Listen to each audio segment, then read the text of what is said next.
Everybody, so today I was supposed to test the endurance flight for 2 times 650 mAh3s. However, I'm still having difficulty with the sudden spiking.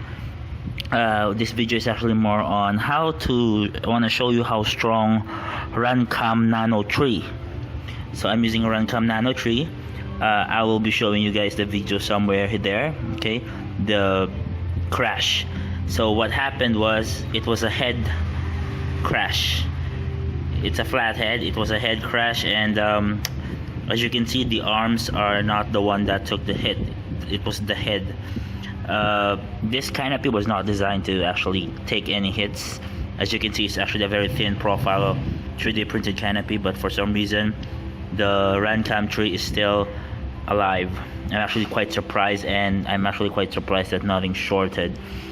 Yeah, so I will do it again.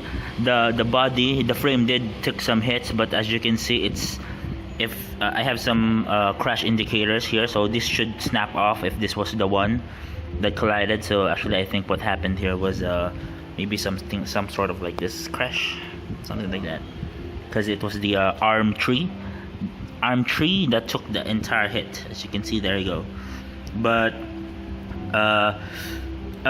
if you guys can see on the crash video, I'm actually surprised that that was a solid crash. Again, this is a 2 times 650 mAh3s, and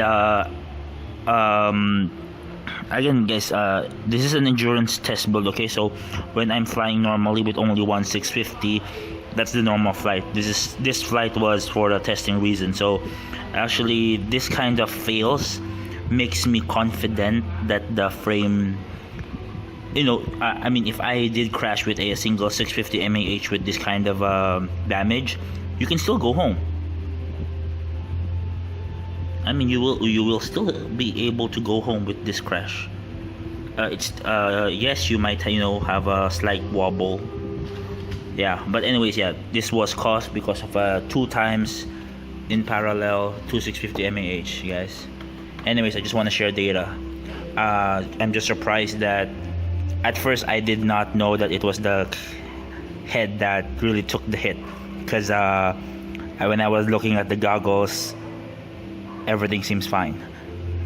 I thought it was like somewhere with that. I thought it was no dent propellers. As you can see, guys, there are no dent propellers. So still is only for sharing data that wow, the runcam nano 3 survived that crash, this head-on crash.